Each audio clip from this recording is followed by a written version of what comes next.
के जीवन की। हमारे पूज्य गुरुदेव श्री पहाड़ी बाबा महाराज बड़े तपस्वी, बड़े उच्च कोटि के महात्मा थे। खाक चौक में स्थान पद पर, वो महंत पद पर विराजमान हो चुके थे। सन 1932 में वो खाक चौक के महंत पद पर विराजमान हुए थे।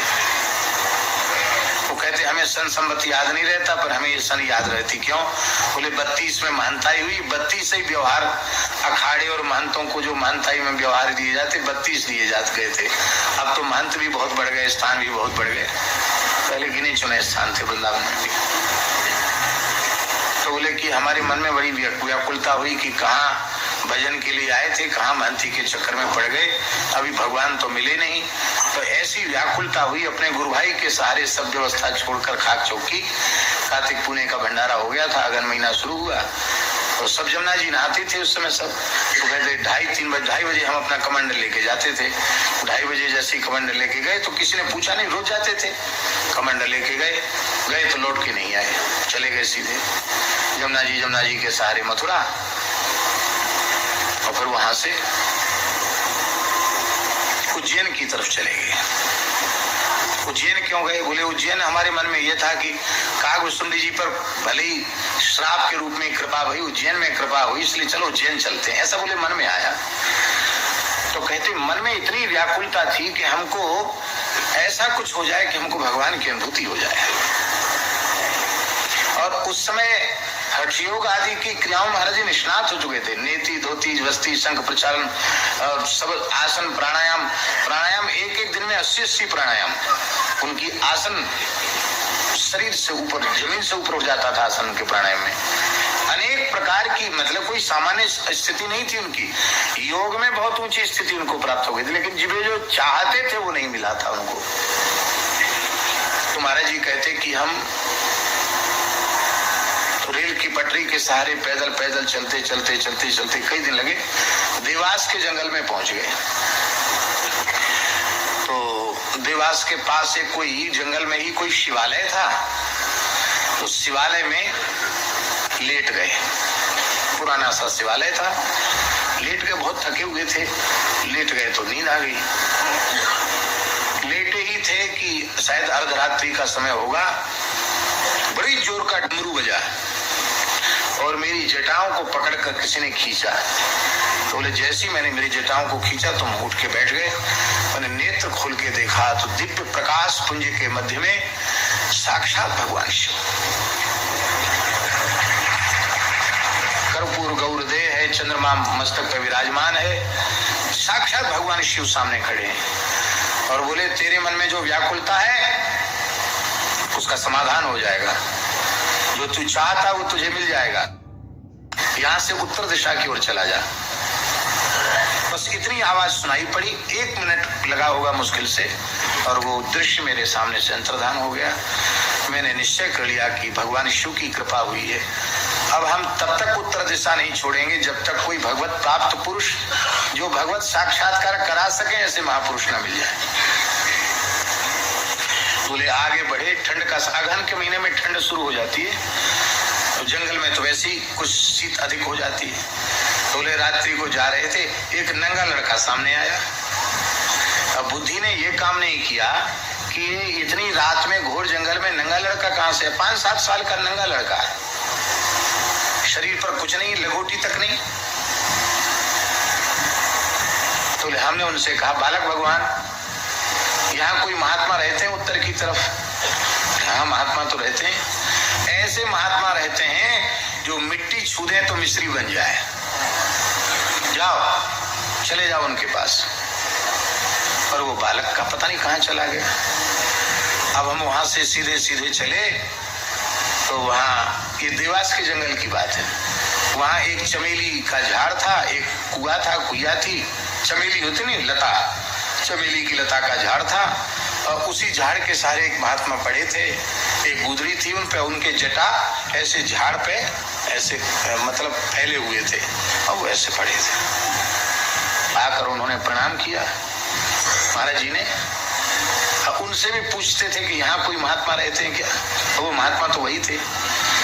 उन्होंने कहा देखो रास्ते में तुमको भगवान शिव का दर्शन हुआ है। और फिर जो बालक तुमको मिला था ना, वो साक्षात सनत कुमार जी थे। सनकादिकों में जो सबसे छोटे सनत कुमार जी वो थे, वो मिले तुमको। हमारे पास ही दोनों ने भेजा है। अब बच्चा ऐसा करो कि स्नान कर लो। पहले स्नान कर लिया, धूना चैतन्य था, बैठ जाओ यहाँ।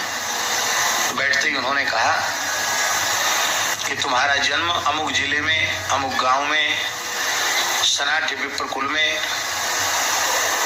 जन्म हुआ है। तुम्हारा घर का नाम पंडित देवीराम उपाध्याय है।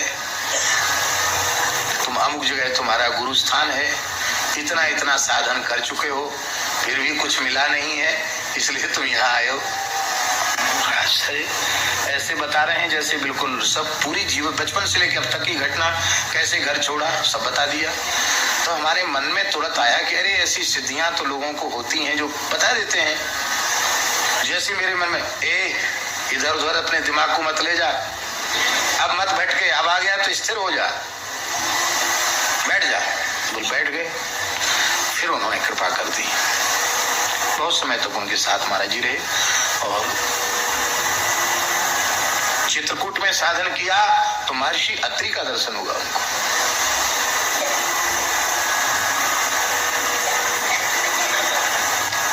वृंदावन में आरती स्तुति के बाद वो बहुत देर तक सिर झुका के बैठे रहते थे, ऐसे ऐसे करते थे। एक बार मैंने महाराज जी से कहा, महाराज जी आप क्या ध्यान करते हैं? बच्चा किसको बतावें? श्री नारद जी, सुखदेव जी, सनकादिक भगवान, व्यास, वाल्मीकि सब वृंदावन में विचर रहे हैं। उन्हीं संतों को प्रणाम करता। लोग ईंट पत्थर देखते हैं, महल मकान देखते हैं, भगवान के पार्षद वृंदावन में घूम रहे हैं, खोज रहे हैं कोई भगवान का प्रेमी मिल जाए, उसको कुछ सुनावे, उसको कुछ दें, कृतार्थ करें।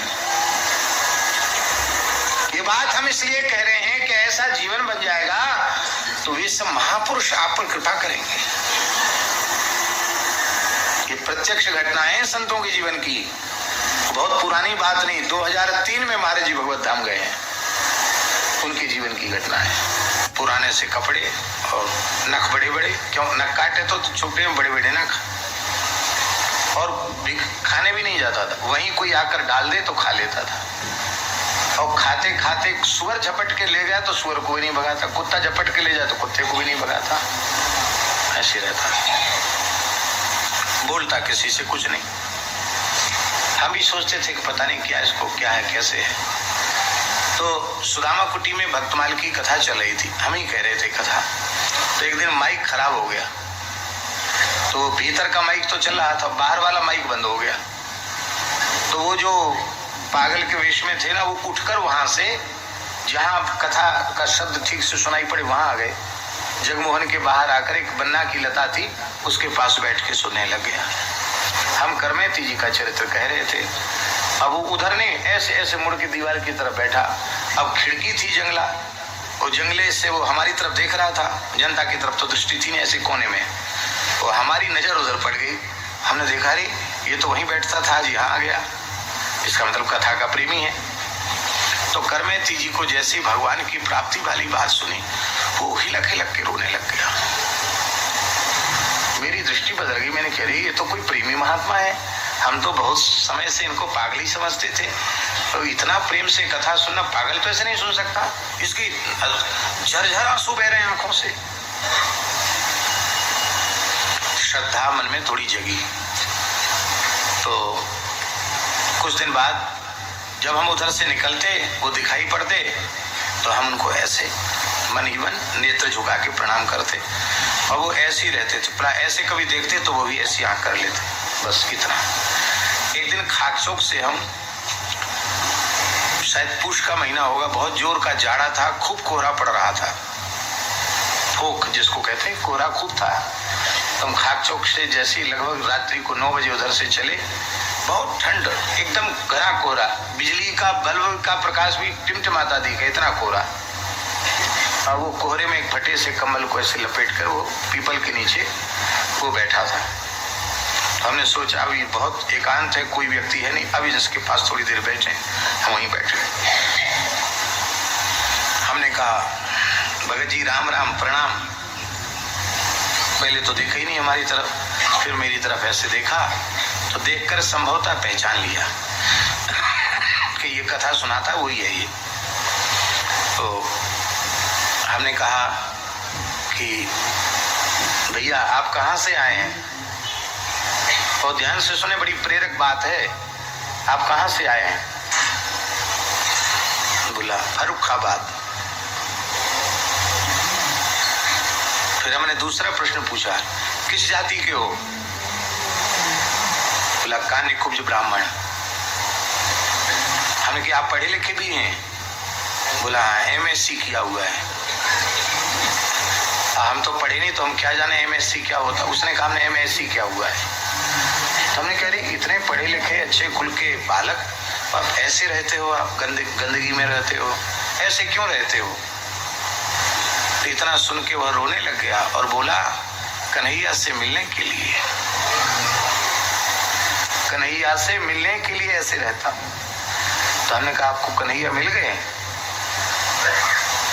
झूठ नहीं बोलूंगा आपसे, आप कथा सुनाते, आपसे झूठ नहीं बोलूंगा। हाँ मिल गए। इतने सरलता से, इतने विश्वास से उसने स्वीकार, हाँ मिल गए। हमने कहा स्वप्न में मिले कि ध्यान में? तो कहा आप जैसे आकर मिले हैं ऐसे मिले। और फिर फूट फूट कर रोया और रोते रोते उसने कहा कि आप किसी के सामने इस बात को बोलना नहीं। हमने कहा आप रोए नहीं, आपका शरीर जब तक रहेगा हम किसी के सामने कुछ नहीं बोले। नहीं बोला हमने, किसी को भी नहीं कहा कि अच्छे महात्मा है। बस फिर ना हम उनको छेड़ते, दूर से ही उनको नमस्कार करते। वो अपने थोड़ी बहिर्मुख अवस्था में होते तो वो नेत्र झुका लेते, नहीं तो जिसको योगी लोग कहते उन्मुनी अवस्था, तो सहज उन्मुनी में वो रहते थे। और ऐसे ही कुछ समय बाद, शायद 1 साल बाद उन्होंने खाना पीना छोड़ दिया और फिर कुछ भी, कोई डालता खाने के लिए कुछ खाते भी नहीं, वहीं उनका शरीर पूरा हो गया। लोग उनको जमुना जी पधराए। मेरे सामने की घटना है। आपको अविश्वास हो सकता है, लेकिन मैं अविश्वास नहीं कर सकता कि कोई व्यक्ति इस प्रकार से, ऐसी जिसकी अवस्था हो, इतना पढ़ा लिखा हो, व्यक्ति झूठ क्यों बोलेगा? उसको हमसे कुछ चाहिए क्या जो झूठ बोलेगा? हम तो झूठ बोल सकते, हमको चाहिए, वो तो नहीं बोलेगा झूठ। भगवत प्राप्ति कठिन नहीं है, भगवत प्राप्ति सरल है। बस भगवान के दर्शन की व्याकुलता उत्पन्न हो गई, और ये व्याकुलता जगती नहीं है। गंगा जी हम सब पर कृपा करें, कभी ऐसी कृपा हो जाए कि बस एकदम संसार से असंग होकर अहर्निश भगवान के स्मरण में डूब जाएं। संसार का भी उपकार का ठेका जिसको भगवान दे वो ठेकेदारी करे। बाकी तो सबसे अच्छा है अपने भजन में लग जाना, क्योंकि बारी मथे घृत हो ये वरु सिकता ते वरुते, बिनु हरि भजन न भवतरिय। यह भगवान ने कृपा करके हमको कलयुग में जन्म दिया है, अपने निकट जल्दी पहुंचने के लिए कलयुग में जन्म दिया है। और युगन ते कमल नयन कलयुग बहुत कृपा करी। अन्य युगों की अपेक्षा कलिकाल में भगवान ने जीवों पर विशेष कृपा की है।